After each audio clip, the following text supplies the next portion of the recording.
Hey everyone, Dee here. So I've been gone for most of the week. I didn't record any YouTube videos because I was busy painting. This is the painting I did. It's called Scavenging Chaos, as you can see. Let me just move it right, as you can see. It's an acrylic painting. The composition had been, oh, it's all about the woman. Which way do I move? Yeah.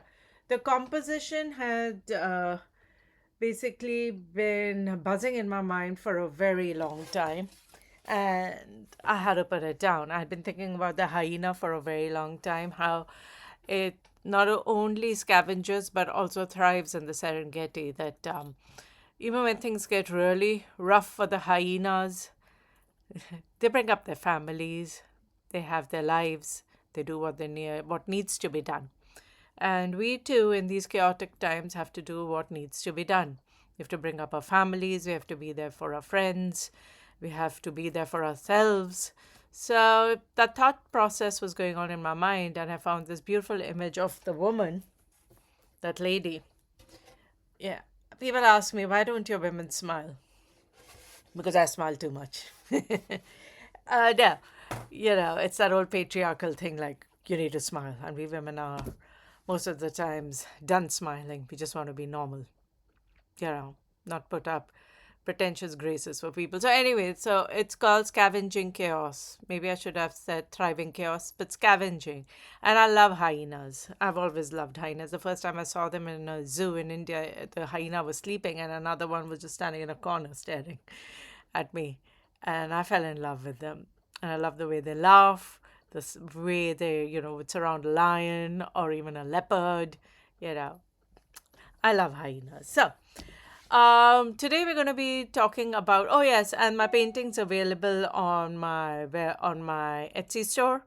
It's called bluesigil.etsy.com, and I've been selling on Etsy for now 11 years. Just going to think, yeah, 2025 would have been 10, and yeah, we are now in 2026, so 11 years I've been selling on Etsy. Wow. So today we're going to be discussing another one of my favorite cryptids. It's the Pukwudgie and other little people within America based on the Native American folklore and also some from around the world. And I have a quick little PowerPoint on them. So I will discuss the PowerPoint with you for like 4 5 minutes, and then we will get down to painting a Pukwudgie. So, so it's a visual guide to small cryptids, little folk, big dread, Pukwudgies and their kin around the world. Well, what is a Pukwudgie?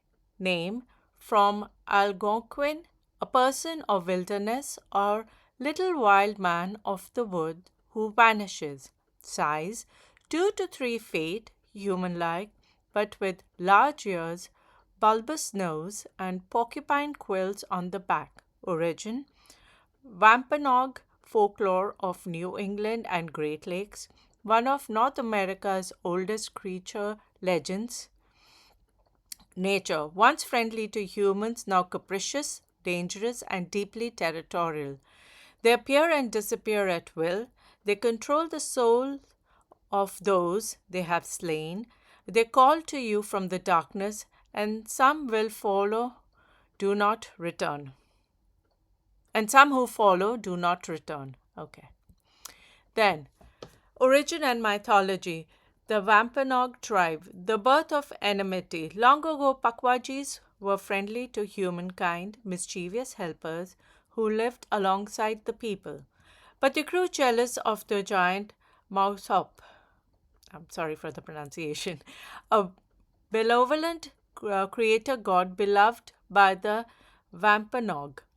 When the people paid all their devotion to Maushop, the Pukwudgies turned. They harassed the people relentlessly until Maushop grew weary and scattered them to the four corners of the land. In revenge, the Pukwudgies murdered Maushop's 5 sons, and from that day forward, they have been the enemy of humanity. Earliest oral tradition among Northeast Algonquin people. 17th centuries, there were stories recorded by early colonial ethnographers. Then in 1820s to 1900s, report collected across New England, Great Lakes, Indiana. And today there have been active sightings in Freetown Fall River State Forest, Massachusetts. Next one. Appearance and powers. Physical traits. They are 2 to 3 feet tall, human like build.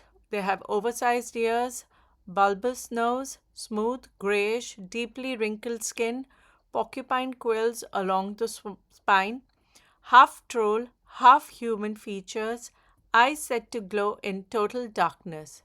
They also have supernatural abilities. They vanish at will, they appear and disappear with no trace, they can shapeshift, commonly shifts to porcupine form. I wonder if it's small or big. Fire creation can conjure fire from nothing.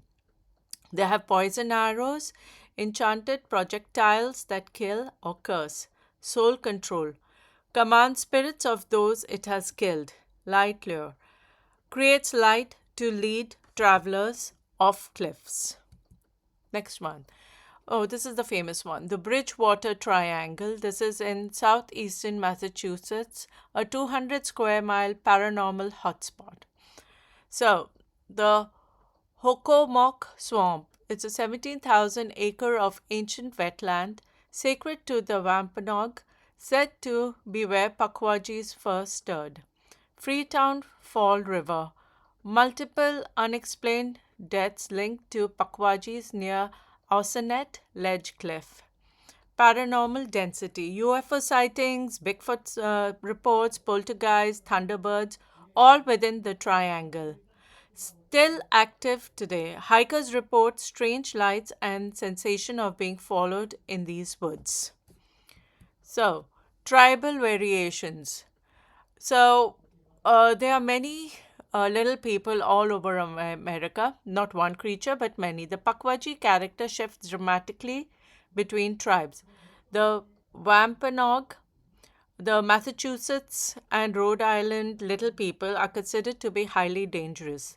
This is the most fearsome version. Pukwudgies actively harm humans, stealing children, luring people off cliffs, controlling souls of the dead.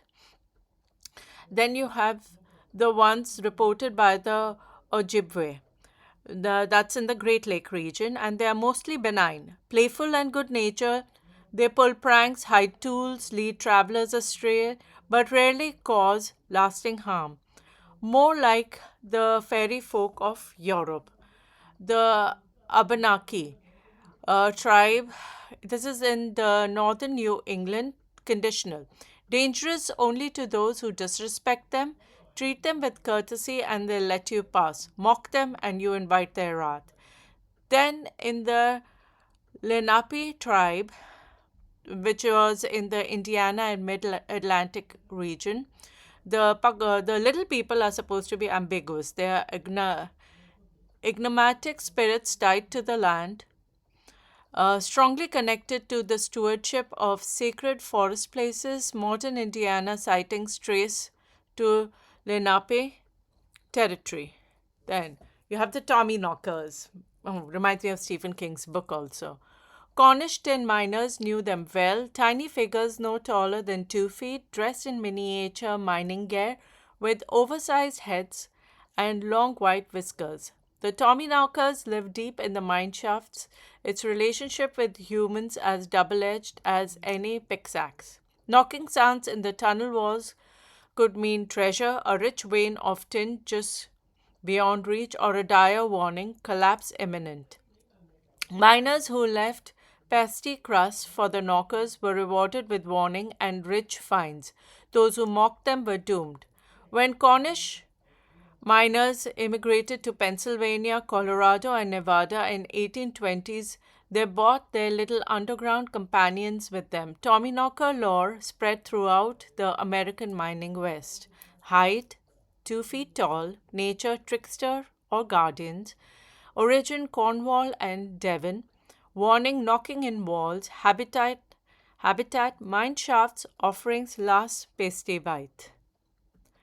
Then Mini Huni. So this is stepping outside America. Before the first Polynesian settlers arrived in the Hawaiian Islands, legends say a hidden people already lived there, deep in the forests and valleys, far from human eyes, the Menehune. Stocky and muscular despite standing only 2 feet tall, some no bigger than 6 inches, the Menehune possessed eyes that shone in the dark, low humming voices, and extraordinary gift. They could complete massive construction projects in a single night. Fish ponds, irrigation systems, stone temples called Heiau.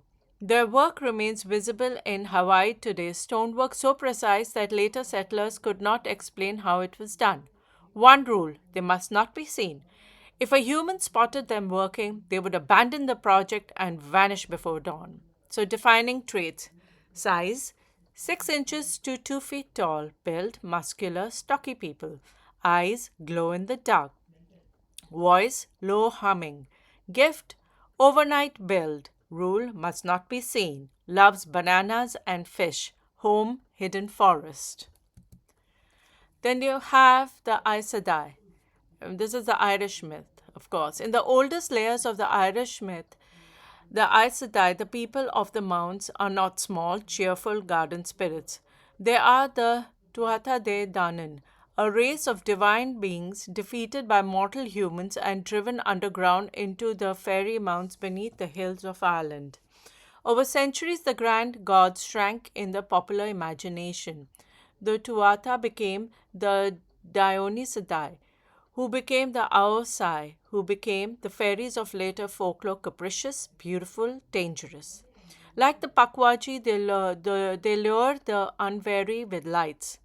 Like the Nuano, like the Nuno, they demand respect. Like the Minihune, they build and vanish.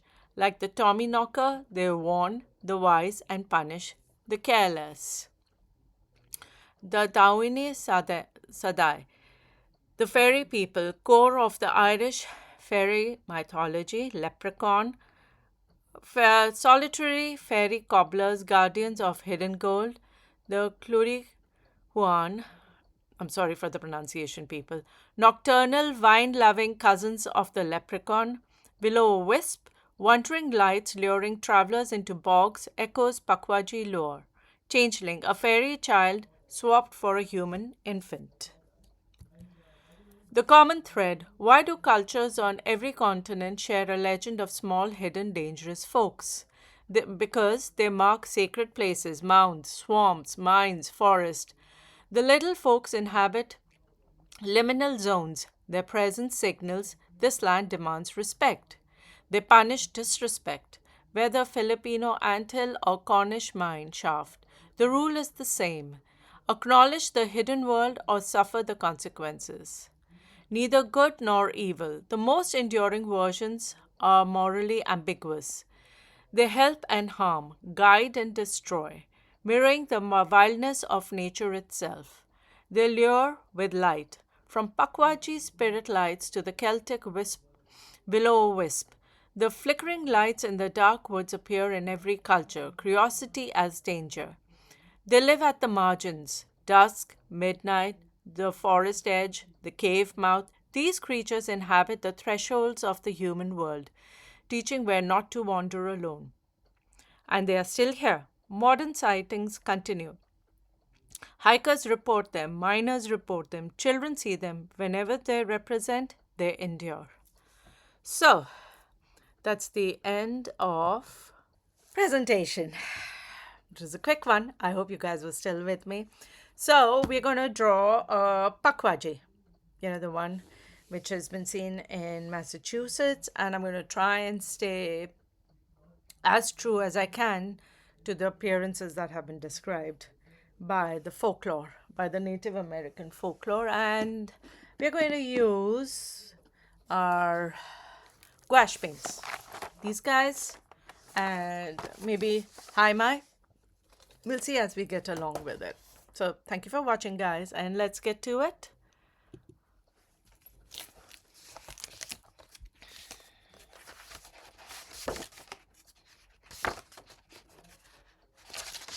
Do I draw it here or next to my this guy? I think let's just draw it next to my Mothman, my chibi Mothman. We'll make him again, just so the page looks the same, carries over. We're gonna do a chibi Pukwudgie. A porcupine Pukwudgie. All right, let's get to it.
So I think it's done.